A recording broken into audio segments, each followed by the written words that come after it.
다 같이 묵도하심으로 주일 예배를 드리겠습니다.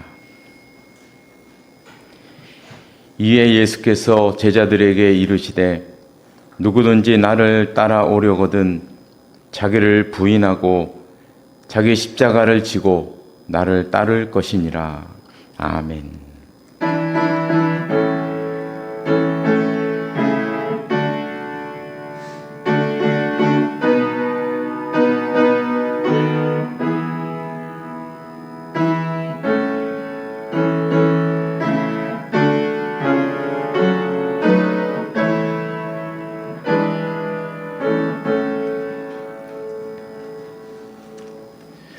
모두 일어나셔서 찬송가 80장 부르시겠습니다.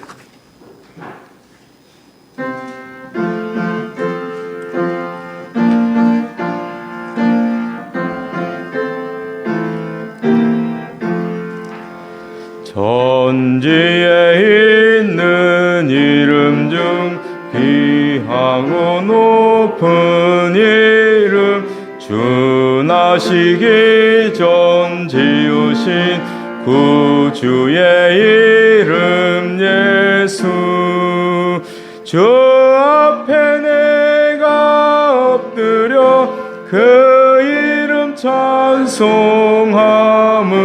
내 귀에 들린 말씀 중 귀하신 이름 예수 주 십자가에 달릴 때 명패에 쓰인 대로 저 유대인의 왕이요 곧 우리 왕이시라 주 앞에 내가 엎드려 그 이름 찬송함은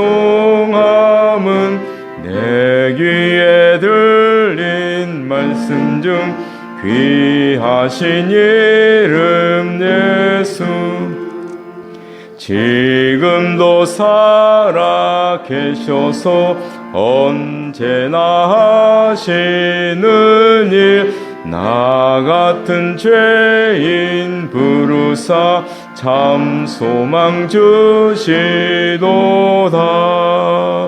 주 앞에 내가 엎드려 그 이름 찬송함은 내 귀에 들린 말씀 중 귀하신 이름 예수 주 예수께서 영원히 어제나 오늘이나 그 이름으로 우리에게 참 복을 내리신다 주 앞에 내가 엎드려 그 이름 찬송함은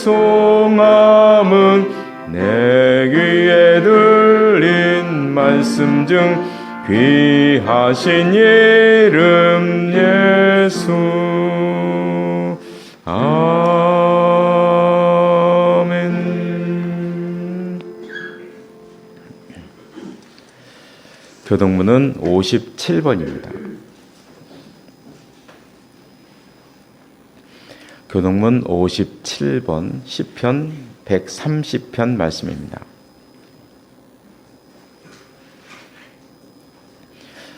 여호와여 내가 깊은 곳에서 주께 부르짖었나이다. 주여 내 소리를 들으시며 나의 부르짖는 소리에 귀를 기울이소서.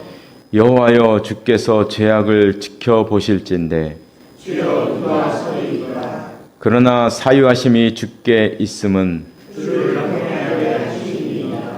나 곧 내 영혼은 여호와를 기다리며 나는 주의 말씀을 바라는도다. 파수꾼이 아침을 기다림보다 내 영혼이 주를 더 기다리나니 참으로 파수꾼이 아침을 기다림보다 더하도다. 이스라엘아 여호와를 바랄지어다. 여호와께서는 인자하심과 풍성한 속량이 있습니다. 그가 이스라엘을 그의 모든 죄악에서 속량하시리로다. 아멘. 다 같이 사도신경으로 신앙 고백하시겠습니다. 나는 전능하신 아버지 하나님 전지의 창조주를 믿습니다. 나는 그의 유일하신 아들 우리 주 예수 그리스도를 믿습니다. 그는 성령으로 잉태되어 동정녀 마리아에게서 나시고 본디오 빌라도에게 고난을 받아 십자가에 못 박혀 죽으시고 장사의 살만에 죽은 자 가운데서 다시 살아나셨으며 하늘에 오르시어 전능하신 아버지 하나님 우편에 앉아 계시다가 거기로부터 살아있는 자와 죽은 자를 심판하러 오십니다. 나는 성령을 믿으며 거룩한 공교회와 성도의 교제와 죄를 용서받는 것과 몸의 부활과 영생을 믿습니다. 아멘. 자리에 앉으시기 바랍니다. 잠깐 기도하시겠습니다. 하나님 아버지, 오늘도 저희들이 함께 모여서 다 함께 예배드릴 수 있도록 인도하시니 감사를 드립니다. 지난 주간에는 곳곳에서 산불이 일어나서 많은 피해가 나는 것을 저희들의 눈으로 보았습니다. 산불을 끄기 위해서 많은 사람들이 고생하였지만 결국 우리 인간은 비를 기다릴 수밖에 없는 연약한 존재임을 느끼지 않을 수가 없었습니다. 또 먼 나라 미얀마에서 감당하기 힘든 지진이 일어나 온 세계가 함께 슬퍼하는 가운데 있습니다. 이런 아픔이 단지 아픔으로 끝나지 않게 하시고 이런 기회를 통해서 인간의 연약함을 깨닫게 하시고 하나님을 찾는 귀한 기회가 될 수 있도록 함께하여 주시옵소서. 이런 재해들로 때로는 사랑하는 사람을 잃기도 하고 때로는 많은 재산의 피해를 입고 힘들어하고 있는 산불로 피해 입은 우리 국민들과 또 미얀마에 거주하고 있는 우리 미얀마 백성들을 불쌍히 여겨 주셔서 그들을 위로하시고 속히 그 자리에서 일어설 수 있도록 주님 인도하여 주시옵소서. 이 시간 또 말씀을 듣고자 합니다. 말씀을 통해 하나님의 섭리를 발견하는 귀한 시간이 되게 하여 주시옵소서. 예수님의 이름으로 기도드리옵나이다. 아멘.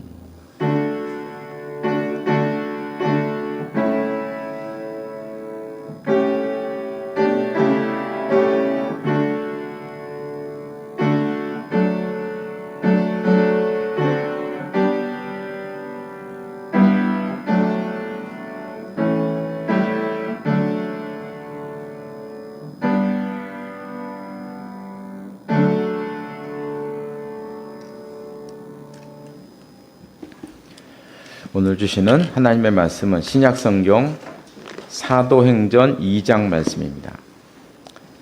신약성경 187쪽, 신약성경 187쪽에 있습니다.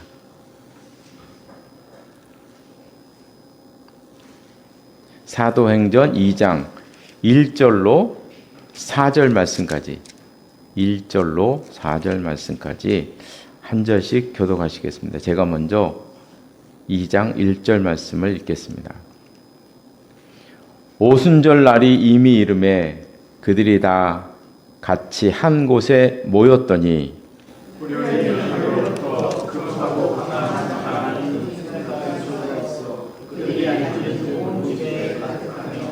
마치 불의 혀처럼 갈라지는 것들이 그들에게 보여 각 사람 위에 하나씩 임하여 있더니 그들이 다 성령의 충만함을 받고 성령이 말하게 하심을 따라 다른 언어들로 말하기를 시작하니라. 아멘. 이 말씀 위에 하나님의 은혜가 함께 하시기를 바랍니다. 찬송가 315장, 찬송가 315장 부르시겠습니다.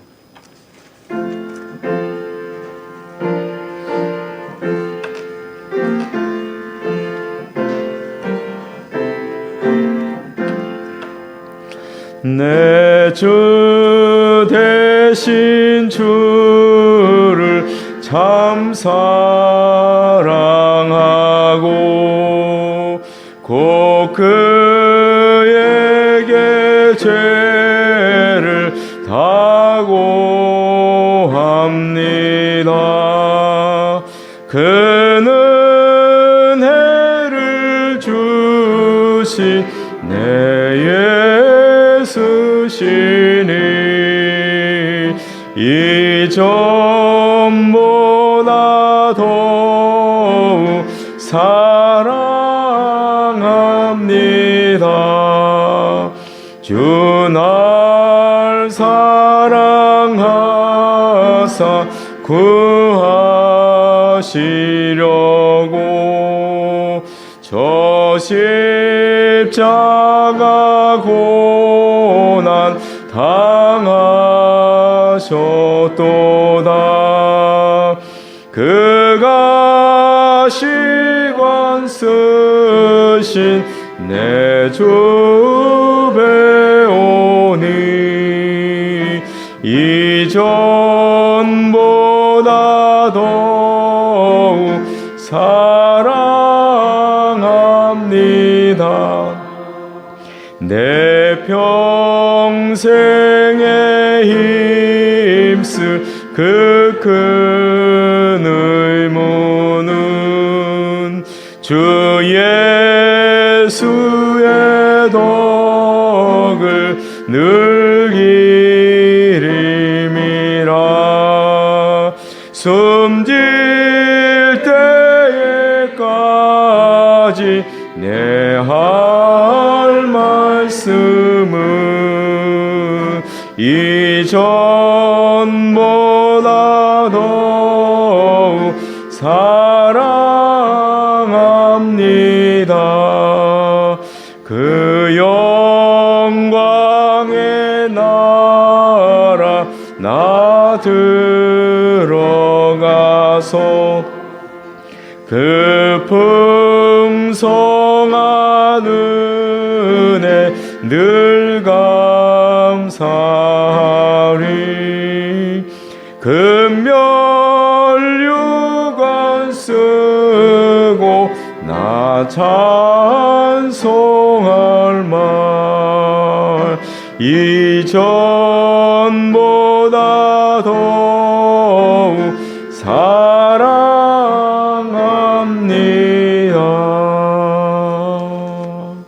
아멘.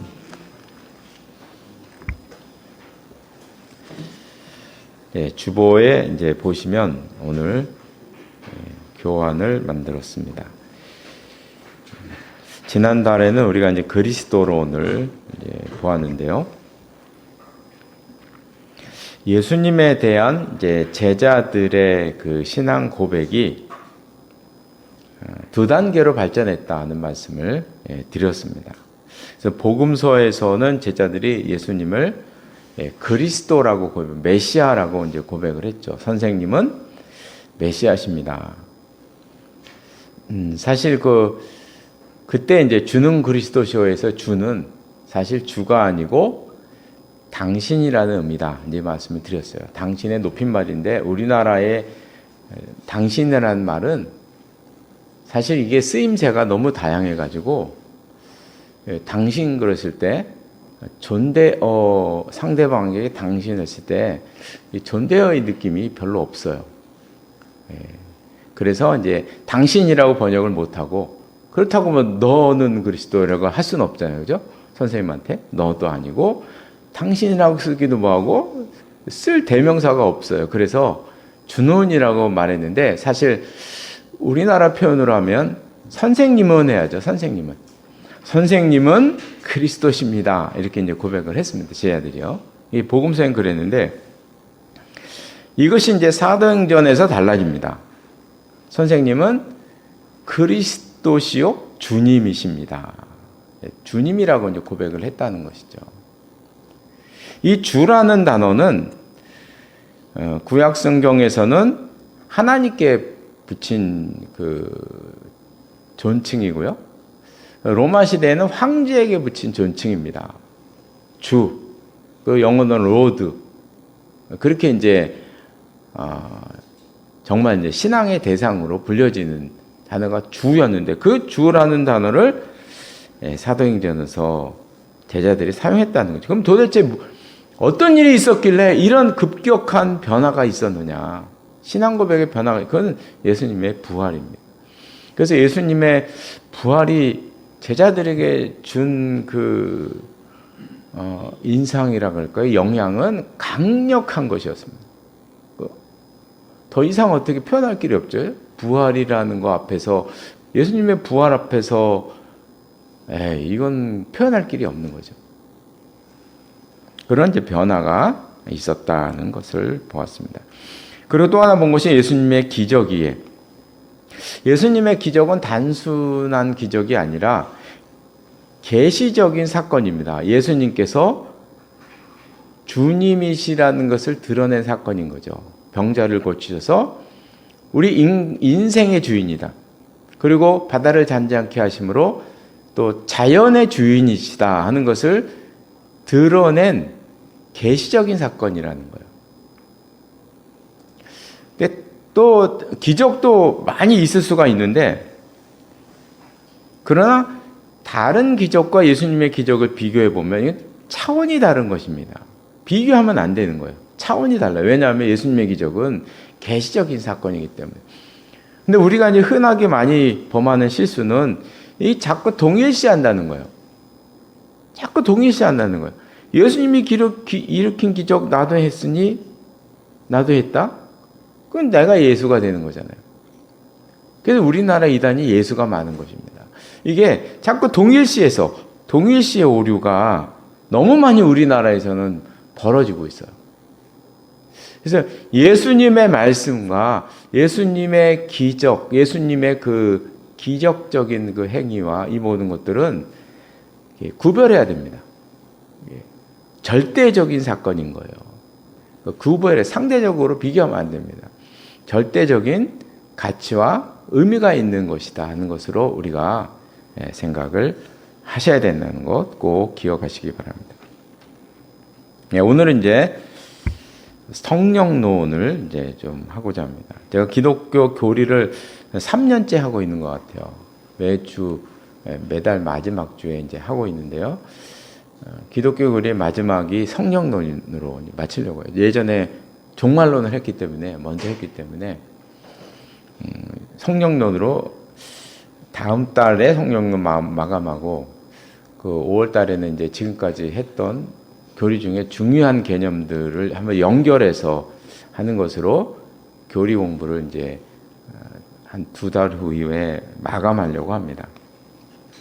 그래서 오늘은 이제 교리의 마지막으로 성령론 첫 번째 시간을 보려고 하는데요.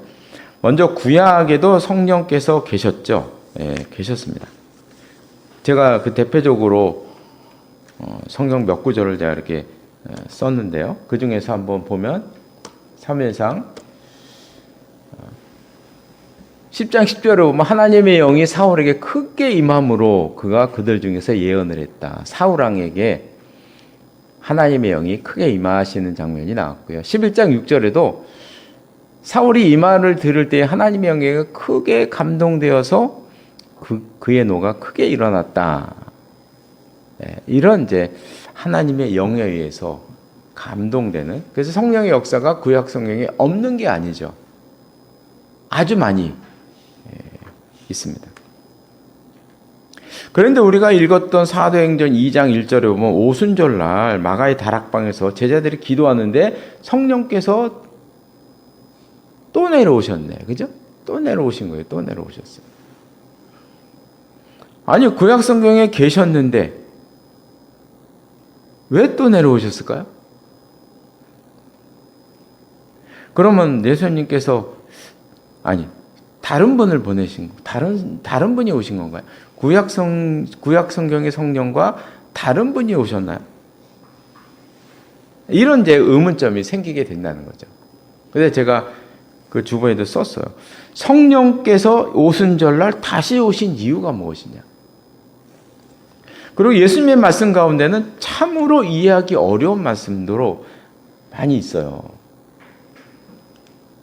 요한복음 7장 39절에 보면 이는 그를 믿는 자들이 받을 성령을 가리켜 하신 말씀인데 예수께서 아직 영광을 받지 아니하셨으므로 성령이 아직 그들에게 계시지 않았다.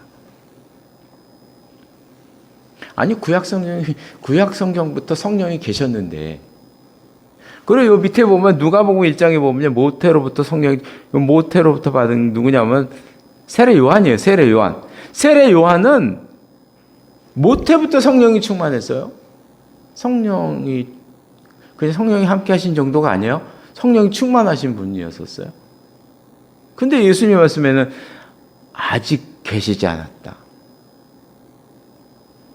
이건 또 무슨 뜬금 같은 얘기인가?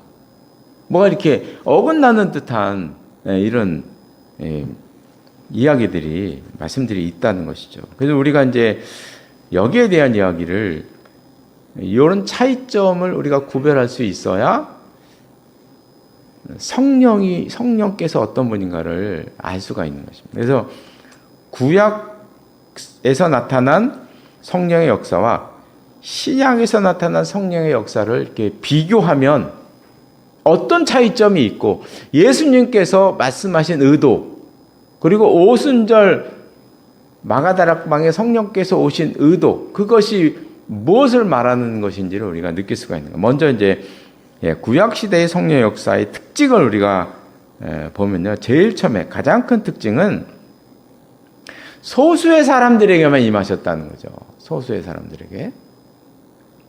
그래서 아까 이제 이 말씀을 자세히 보면 하나님의 영이 사울에게 크게 임했죠. 이렇게 소수의 사람에게 하나님께서 지명하시고 택하신 그 시대의 몇 사람에게, 선지자나 아니면 왕이나 제사장, 이렇게 몇 사람에게만 성령께서, 하나님의 영이 그들에게 임하셨다는 것이죠. 그래서 구약 성경을 보면 성령께서 집단적으로 내리신 적이 없어요. 집단적으로 내려오시질 않아요. 단지 이런 건 있습니다. 집단에게 막 두려움을 주시는 경우는 있어요. 네. 이스라엘 백성 전체가 모였을 때 막 두려움을 엄습하시는 경우, 적군이 몰려왔는데 그 적군의 진영에 두려움을 주시는 경우, 이런 경우는 있는데 성령께서 사람들에게 막 집단으로 내리시는 적은 없다는 거죠. 그게 소수의 사람, 한두 사람을 지명하셔서 그들에게만 임하셨다는 것이죠. 그리고 임하실 때 어떻게 임하셨냐 하면 이게 외적인 임재였다는 거예요. 외적인 임재. 그러니까 예를 들어서 포크레인이 어떤 물건을 집을 때 탁 집어서 끌어올리잖아요. 그것처럼 사람 한 사람을 턱 집어서 이렇게 어떤 특별한 일에만, 어떤 특별한, 예를 들면 이 밑에 경우를 보면요, 이 말을 들을 때 어떤 사건을 앞에 두고, 그리고 어마어마한 대군이 우리를 침략했다, 어떤 큰 죄악이 막 앞에서 이럴 때 막 하나님의 사람에게 이렇게 이제 그 일을 감당하기 위해서 하나님의 영이 크게 막 임하시게 하셔서 그 일을 감당하게 하셨다는 거죠. 그래서 구약 시대의 성령의 역사는 자기 의지와는 전혀 상관이 없어요. 자기 의지와는 상관이 없어요. 여기 보면 사울이 예언을 했잖아요. 사울이 뭐 예언하고 싶어 예언하나? 아니에요. 전혀 상관이 없어요. 사울이 이런 의도를 가진 적이 없어요. 그런데 막 어느 날 갑자기 확 임해가지고 사울이 예언하기도 하고, 능력을 막, 마음이 막 새로워지기도 하고, 이렇게 막 역사하신다는 거죠. 그래서 이런 거를 보면 좀 예를 들면, 이게 좀 약간 얘가 좀 수준 낮은 예인데요. 무당에게 신이 내린 듯한, 그러면 이제 우리나라는 탁 이해가요. 우리나라 사람들은 탁 이해가요. 구약 성령이 임하실 때 어떻게 임했냐 하면, 무당에게 신이 내리는 듯한, 요런 느낌이에요. 요런 느낌으로 내려오신 거예요. 이렇게, 그때. 일이 있을 때마다. 어떤 사람에게 탁, 포크레인 집어서 이렇게 일하듯이, 그렇게 하셨다는 거죠. 이렇게 외적인 임재였기 때문에 가장 큰 특징입니다. 구약 성령 역사의 가장 큰 특징. 죄를 지으면 떠나십니다. 포크레인으로 딱 집었다가, 이 사람이 죄를 팍 놓는 거예요, 그냥. 탁 떨어지는 거죠. 이런 공부할 때는 한 사람을 쫓아가는 게 좋습니다. 사울을 쫓아가겠습니다. 사울. 여호와의 영이 사울에게서 떠나갔어요. 예. 여호와께서 부르시는 악령이 났다. 요거는 이제 전에도 한번 말씀드렸는데, 아니 뭐 하나님께서 악령도 부르시나? 이렇게 생각하기 쉽잖아요. 이제 이거는 일원론 사고에서 나오는 거예요. 모든 것은 하나님에게서 나왔다는 그런 생각으로 악한 영도 하나님 손안에 있다는 의미로 이 말을 쓴 것이지, 예, 이 말을 쓴 것이에요. 하나님이 막 정말 악령을 부르시고 이런 게 아니고 신앙 고백인 거예요. 신앙 고백. 하나님 손안에 있다는 의미의 신앙 고백입니다. 하여간 이 뒤에 거는 중요한 게 아니고 위에 거죠. 사울이 하나님의 영을 계속 거부하니까, 예, 하나님의 영이 사울을 놓고 떠나버리시는 거죠. 이렇게 이제 떠나신다는 거예요. 떠나시는 거예요. 그리고 또 재밌는 현상이 삼손 같은 경우를 보면 죄와 성령이 동시에 가기도 해요. 삼손 같은 경우 보면요. 삼손은 동네 깡패잖아요. 그죠? 건달이잖아요. 근데 성령이 임하세요. 그래서 막 사람을 막 때려 죽이고 막, 예, 뭐 거짓말을 하고, 그리고 그 이방 여인 막 취하고 이런 죄를 지는데도 성령이 또 임하셨어요. 뭐 이런 이상한 관계, 이런 관계들이 구약 성경에 있어요. 이게 이제 다 외적인 임재이기 때문에 일어난 현상들이거든요. 이렇게. 그리고 또 이 구약의 성령의 역사는 항상 성령이 임하시면 능력이 동반돼요. 거기에 능력이 나타나요. 상상할 수도 없는 능력이 막 일어나고요. 사울 같은 사람이, 예, 아까 좀 전에 보면 이 사울 같은 사람이 하나님에 크게 막 감동돼서, 사울은 원래 그 겁이 많은 사람이거든요. 근데 전쟁에 나가서 승리하고 그러잖아요. 예, 엄청난 능력을 발휘하고 사람들을 끌어모으고 막 이런 역사들이, 예, 일어나게 되더라. 능력을 동반하더라. 항상 성령이 임하시면 거기에 능력이 나타나. 어떤 능력이 나타나다. 이렇게 되는 것입니다. 근데 신약에 와서는 완전히 달라져요. 구약시대는 소수에게만 임했는데 이제 믿는 자 모두에게 오시기 시작합니다. 믿는 자 모두에게 성령께서 오십니다. 이방인도 상관없고 헬라인도 상관없습니다. 예, 노예도 상관이 없습니다. 성령께서 임하시는 모습이 다 똑같습니다. 그래서 제자들이 제일 먼저 놀란 게 뭐냐면, 이방인들에게 설교하는데 성령이 임하실 때 자기들과 똑같이 임했거든요. 깜짝 놀랐잖아요. 베드로가 깜짝 놀라는 거예요. 사도들이. 이제 구별이 없어요. 믿는 모든 자에게. 그래서 성경에서는, 예, 이런 이제 말씀이 나오잖아요. 성령으로 아니하고는 누구든지 예수를 주시라 할 수 없다. 예수를 믿는 모든 자에게는 이제는 성령께서, 예, 오시게 된다는 말씀을, 예, 하십니다. 그리고 이제 두 번째는 구약 시대는 외적인 임재예요. 자신의 의지와는 전혀 상관없어요. 그냥 뭐 포크레인으로 찍어서 이렇게 물건을 짚듯이 이렇게 짚어서 사용하다. 예, 그렇게 이제 사용을 하시는 거예요. 그런데, 예, 외적인 임재에서 신약에 와서는 이제 내적인 임재가, 로 바뀝니다. 그래서 신약 시대의 그 성령 역사는 내 몸 안에서 일어나는, 내 마음 안에서 일어나는 역사예요. 구약 시대에는 내 마음과 상관이 없는 거예요. 내 의지와는 상관이 없이 일어났어요. 그러나 신약 시대에 와서는 내 마음 안에서 일어나는, 그래서 이것을 가리켜서 내주하신다는 말씀으로 바뀌어지게 되죠.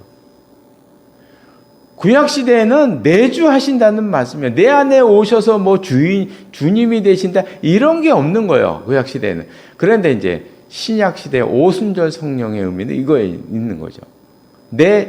우리의 마음에 오셔서 우리, 예, 마음을 주관하시는, 내 안에 오셔서 주인이 되시는 그런 역사가 일어나게 되신다는 거죠.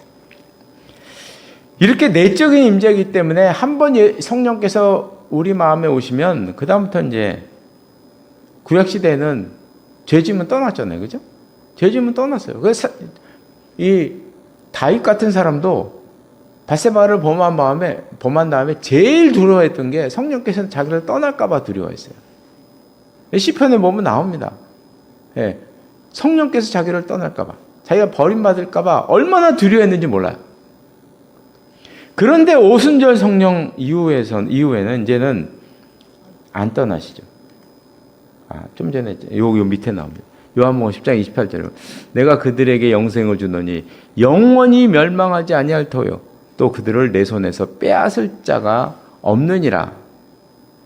그래서 예수님을 주로 영접하는 것은 평생 한 번 있는 것이지, 뭐 예수님을 오늘 영접했다가 또 예수님을 버렸다가 다음 주에 또 영접했다가, 우리 예수님께서는 우리 마음에 뭐 들어갔다 나왔다 들락날락 이런 분이 아니시라는 거죠.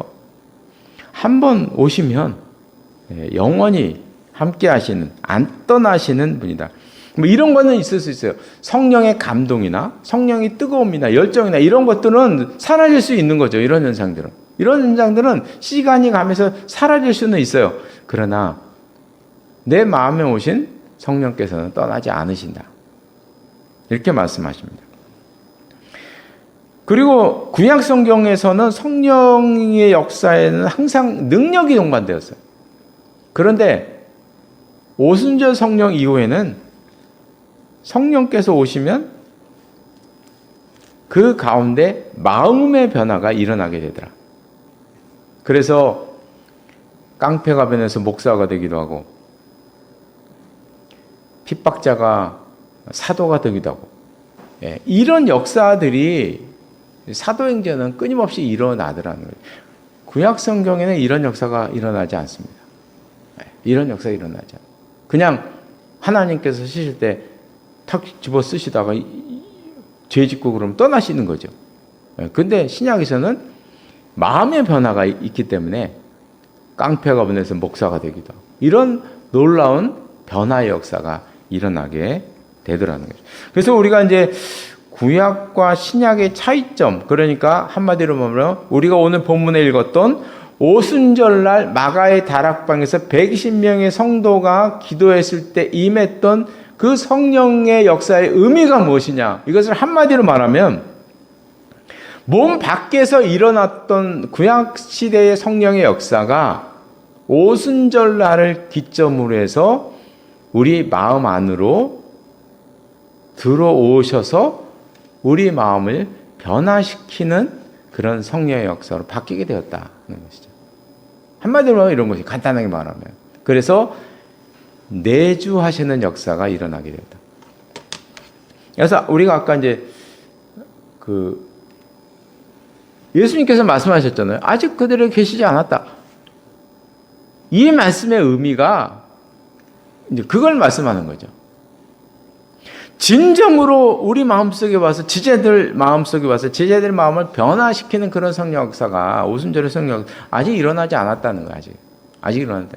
성령께서는 계셨죠. 그러나 그런 역사가 없었다는 것이, 그걸 이제 말씀하고 계시는 것입니다.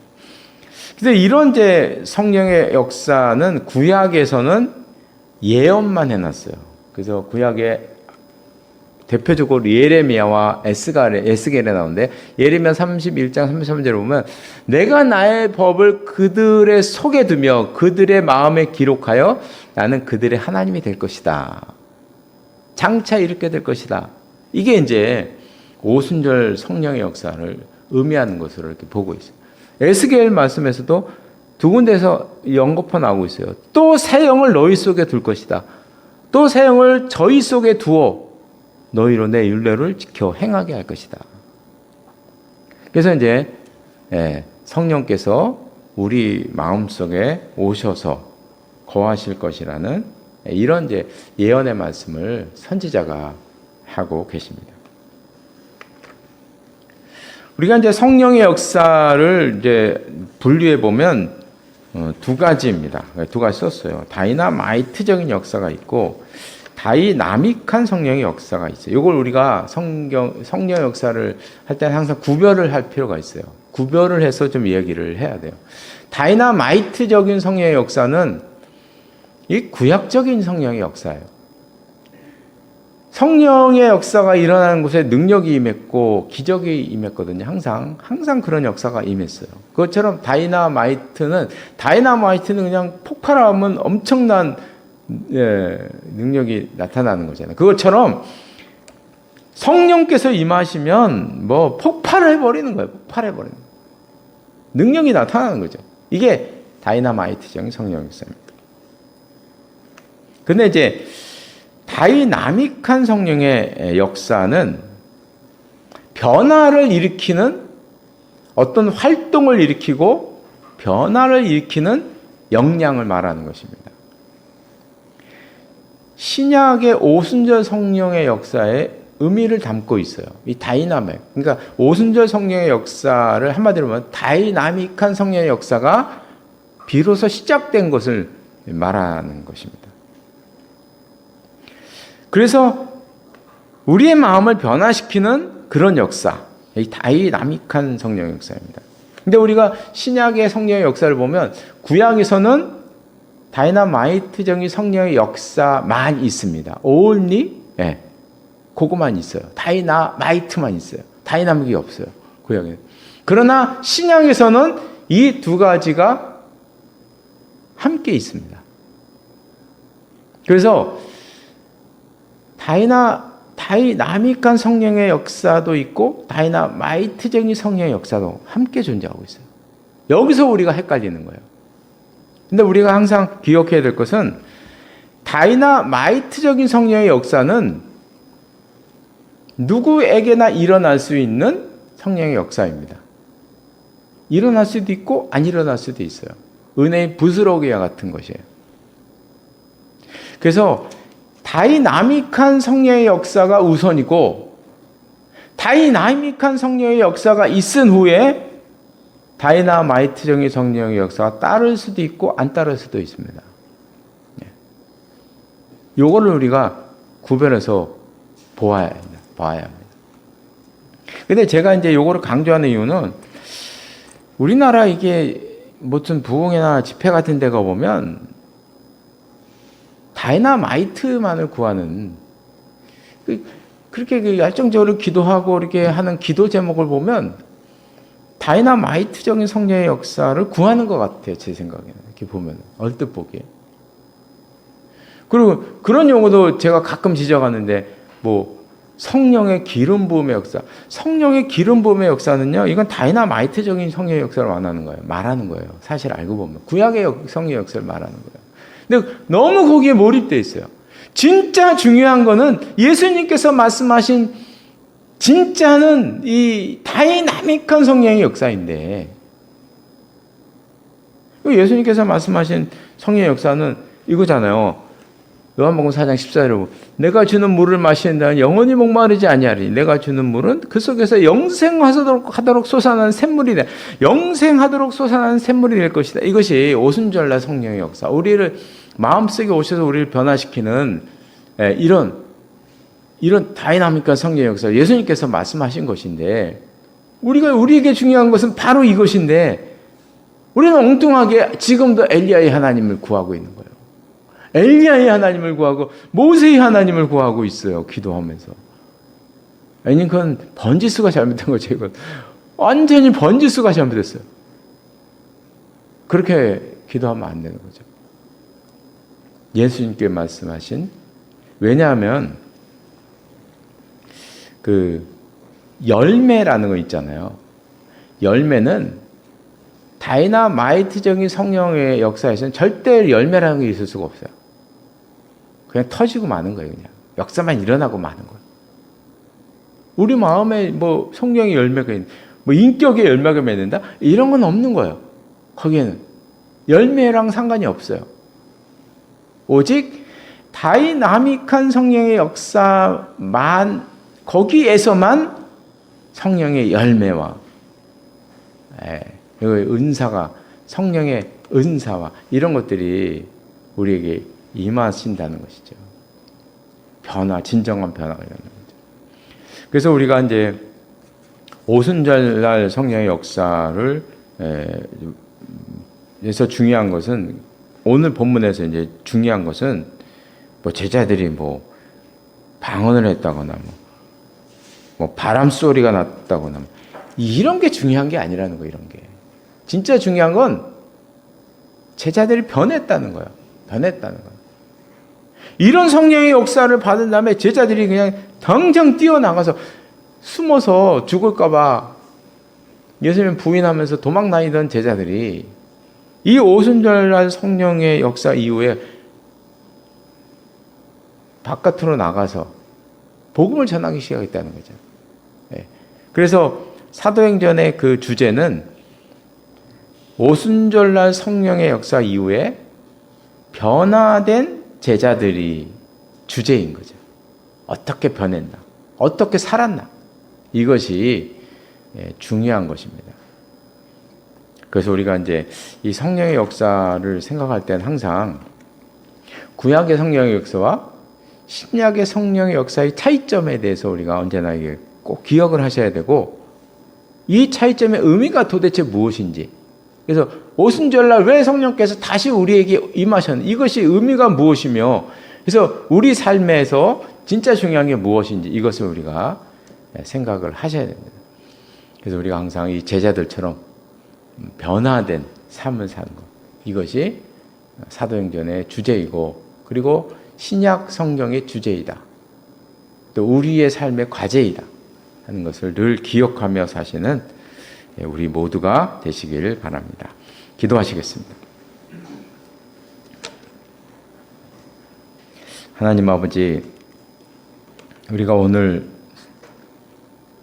구약 성경에도 계셨던 성령께서 왜 오순절날 왜 또 다시 오셨는가, 그것이 어떤 의미가 있고 얼마나 우리들에게 중요한 것인가 하는 것을 보았습니다. 외적으로 임했던 구약 성경의 성령의 역사, 그저 다이나마이트적인 능력만을 나타냈던 이 성령의 역사가 비로소 우리 마음속에 오셔서 우리 마음을 변화시키고 비로소 우리에게 열매를 맺게 하시는 놀라운 내주하시는 성령의 은혜로 우리에게 오셨다는 이 사실을 보았습니다. 하나님 아버지, 기도합니다. 저희들에게 은혜를 베풀어 주셔서 우리의 삶 가운데서 이런 다이나믹한 성령의 은혜가 우리의 삶 속에서 늘 넘치게 하시고, 그래서 항상 열매를 맺으며 살아가는 저희들의 삶이 될 수 있도록 주님 인도하여 주시옵소서. 예수님의 이름으로 기도드리옵나이다. 아멘. 모두 일어나셔서 찬송가 511장, 찬송가 511장 부르시겠습니다.